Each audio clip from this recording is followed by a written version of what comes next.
Hey everyone, welcome to today's Q&A episode. I know I said I would do this when I was in Nashville in July, but I never got around to it because I spent so much time when I was over there editing my new course, which I had planned on actually having finished by the time I left for Nashville, but that didn't happen. Anyway, I spent so much time editing that course over there that by the time I was done, I didn't really feel like making another video. So anyway, here we are now. I've got a bunch of questions that you guys have asked me, and let's just get right into them. The first question is from Carlos.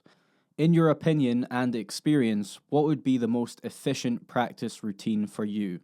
Well, what I do to get the most out of any practice session that I do is I will first set aside a realistic amount of time that I can use to practice guitar every day of the week. Or maybe not every day of the week, let's say 5 to 6 days of the week. So we'll say it's 3 hours. That's the block of time that I've allocated to practice 5 or 6 days a week, leaving me with 2 days where I maybe only have an hour and a half or 45 minutes to practice. So what do I do in that case? Do I simply chop my 3-hour routine in half and only practice half of the material that I would if I had my ideal amount of practice time, if I had those 3 hours 7 days a week? That's not what I do.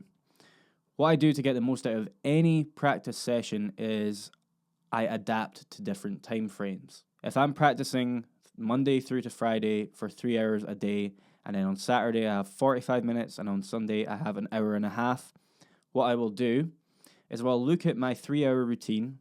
I will break that down section by section. Let's say we have scales, chords, arpeggios, and ear training.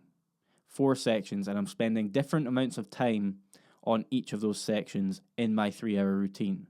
So what I will do is I'll first work out how much time am I exactly or roughly spending on each part of my routine. Once I know that, I will calculate that time as a percentage of the overall practice time, and I will do that for each part of my routine for scales, chords, arpeggios, and ear training. I will work out each of those as a percentage of time of the overall practice session. And what that lets me do is apply those percentages to different time frames. So I can take those time frames, apply them to a 45-minute session or an hour and a half long session, and that ensures that I am able to cover every piece of my 3-hour routine, even if I only have 45 minutes. Sure, I'm going to be practicing those things for, a significantly lesser amount of time, but everything's still getting covered. So it's not like I'm only practicing scales 5 or 6 days a week, and then there's 2 days where I don't do that. I'm practicing my scales every single day. It's just there might be some days where I don't have quite as much time to practice as many exercises, but I'm still checking all the boxes. I'm still fitting everything in. So that's what I do to get the most out of any practice session. Hope that answers your question. If you want to know more about that process, I actually made a video about it not that long ago. You'll be able to find it on my channel somewhere. In fact, I will link it in the description below just so you can easily find it. Question number 2. What is your guitar stand? I assume that you're referring to this multi-guitar stand in the background over here. This is a K&M stand that I got as a gift from my parents, and I think they got it from Thoman or Thoman.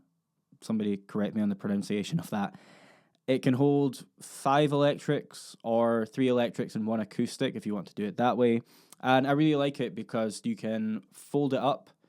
So if you need to throw it in like a tour bus or you need to put it in storage, it won't take up a lot of space.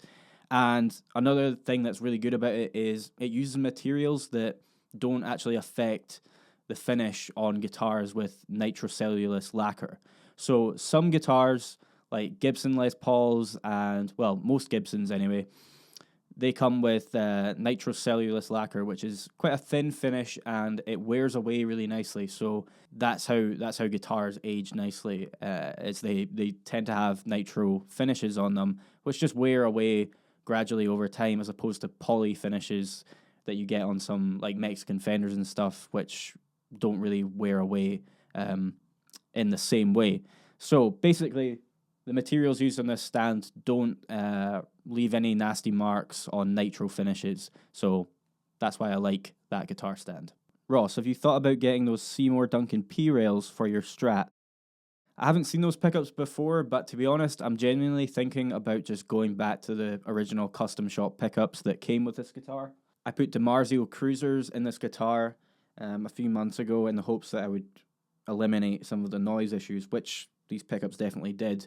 It's not nearly as noisy as it used to be, and I wanted something that could handle higher gain sounds a bit better than the custom shop pickups. But to be honest, I'm not really digging them as much as I thought I would. They're good pickups, but not exactly what I'm after. So I think I might just put the old pickups back in and just have a Strat that does sound like a nice vintage Strat. Hey man, I really like the tone you get out of your Telecaster, and I was wondering what pickups have you got in it? This is an American special telly that I got a few years ago now. Maybe it's called something else now, I'm not sure. Fender tend to sort of rename their product lines every few years.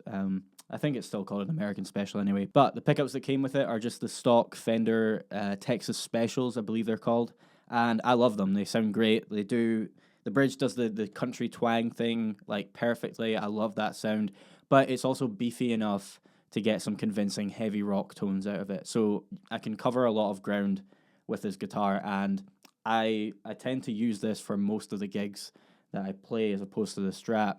I've always felt that a telly is actually a more versatile guitar to use than a standard Strat with 3 single coils in it. Maybe that's a video idea for the future. But anyway, yeah, Texas Specials in this guitar. Love them. Sound great. What are your favorite shows on Netflix? Okay, well, I know it's not a Netflix original or anything like that, but Breaking Bad is my all-time favorite show. I absolutely love that show. I think I've watched it 3 times. I also like Dexter, Narcos, Stranger Things.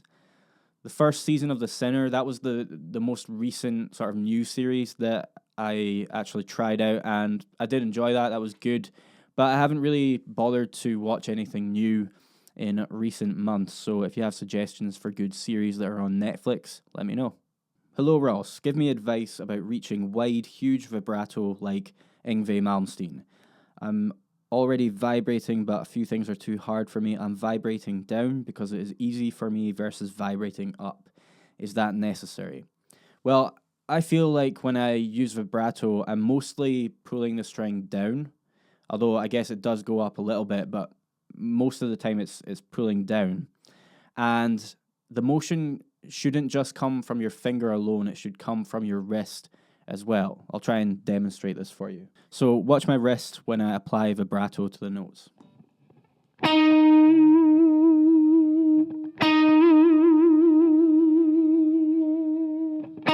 all the movement, or most of the movement, is coming from here, from rotating my wrist like that.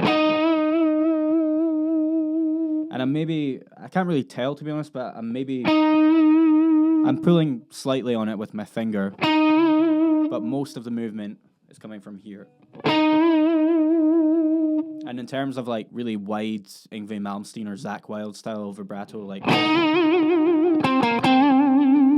it's just a case of like really pulling on the string and making sure you alternate the pitch in a really exaggerated manner.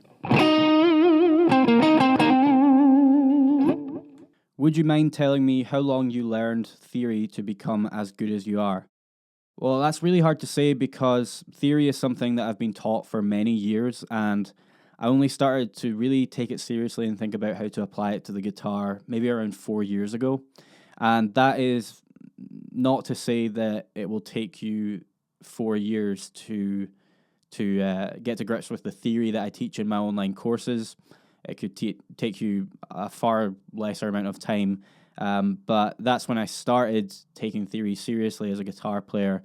And, you know, someone left a comment on a video I just uploaded yesterday asking about how long it would take to study all of the material in one of my courses, and I kind of responded by saying, well, that's an impossible question to answer because I don't know you, I don't know I don't know what your current skill set is. I don't know what your previous experience with music theory is. So, you know, it's impossible to tell someone it's going to take you X amount of time to master this thing. I will say, though, that consistent practice always pays off, okay? Consistent, focused practice will always pay off. So if you are, if you're taking one of my courses or any music theory course, and you are every day just absorbing the information at a rate that is manageable for you and not too fast, if you're constantly absorbing that information and looking for ways to apply it to the instrument, then with time, the results will come. With consistent practice, the results will come. I've been playing for about a year and a half and have mostly been playing along to my favourite songs. I noticed the course says it is designed for an intermediate student. How would you define an intermediate student? Because I'm really interested in the course, but afraid I won't have the knowledge to follow along. Closest thing I got to guitar lessons were YouTube videos. Good question. How do you define an intermediate player? Well, if you've been playing for a year and a half, then I assume you know things like bar chords, how to read tab. As you were saying, you've learned a bunch of your favorite songs, maybe know a few solos, maybe one or two positions of the pentatonic scale or the major scale, and you have like a handful of licks. If that is the case for you, then I would say you're absolutely in the right position to take the course. You just have to have a desire to actually want to learn music theory alongside all that stuff. Because if you don't have a desire to really learn music theory and learn how to apply it to the guitar, then the course is not going to be for you regardless of your skill level. The reason that I say it's for intermediate players is because I don't want beginner guitar players to buy my course. And you might think, well, wouldn't you just want to get the most sales possible? Well, no, because I don't want people to buy the course and then be disappointed by the content and leave bad reviews. Of course, I wouldn't want that. So I don't want people who have only picked up the guitar a handful of times to buy my course thinking that it's going to be like the best thing for them at that particular moment in time. It's not going to be that for beginner guitar players, because when you're a beginner, you just want to get comfortable playing the instrument. Let's face it, you want to learn your favorite songs, your favorite solos, learn how to read tab, maybe get jamming in a band, in like your local scene or something. That's what you want to do when you're a beginner. You don't really want to get deep into music theory and stuff. Once you reach that stage where you've been playing for like a year and a half, and you are what you would consider to be an intermediate player, and you're hungry to learn more and take the guitar a bit more seriously and not just as a hobby, then you're in a good place to start learning the types of things that I teach in my courses. But yeah, from what you have described, it sounds like you're in a good place to take the course. I just don't want complete beginners to buy it and then be disappointed by the content. Hi Ross, can you recommend any new bands and musicians? I haven't really made an effort to discover any new bands or artists recently. I've kind of just had the same 3 or 4 very similar playlists on repeat for the past few months now, and it's kind of driving me insane, to be honest. So I would like to get into some new bands and artists. So if you have suggestions for me, I'm pretty open-minded when it comes to the things that I listen to. In terms of new players, I really got into a guy called Alan Hines not too long ago. I remember I was listening to his albums when I was scripting videos for my last course. I would just put his albums on in the background and get to work, because I really like to listen to instrumental music whenever I'm doing work or anything that requires me to write something down. Otherwise, I get lost in lyrics if there's vocals. But Alan Hines is a fantastic guitar player with just amazing touch and feel, and his compositions are really interesting to listen to. He's got a very identifiable sound. I think he's a guitar teacher at Musicians Institute in California, and he's just fantastic. So check out his albums if you're looking for a new sort of fusion rock guitar player to get into. I definitely recommend his stuff. All right, guys, I'm going to call it there before my camera quits on me. So thank you very much for watching this Q&A episode. Might start to do these every couple of weeks as I'm getting more questions nowadays on Facebook and Instagram and YouTube. So let me know if you'd like to see more Q&A content on here in the future. Thank you to everyone who submitted questions. I really appreciate it. If you like this video, please give it a thumbs up below and click subscribe for more. I'll see you guys in the next video.